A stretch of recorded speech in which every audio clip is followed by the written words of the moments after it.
আজকের মেনুতে হয়েছে মাছের মাথা দিয়ে কুমড়ার ঘন্ট, এটা হলো পটলের কারি, আর এলো ভোলা মাছের টক, তেঁতুল টক।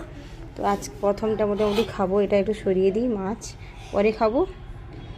পটলের কারি দিয়ে প্রথম খাবো ঘন ঘন। আমার বর বলছে তোমার লাল লাল হয়নি কেন? ঠিক আছে, তো লাল করতে পারছি না কেন জানি না, হলুদ কম হয়ে গেছে না কি কম হয়েছে আমি বুঝতে পারছি না, তাই করেছি, বাট টেস্ট হয়েছে।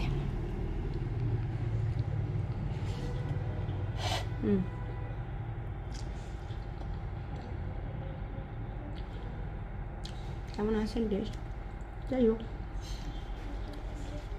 মিষ্টি মিষ্টি হয়েছে, ঝাল ঝাল হয়েছে।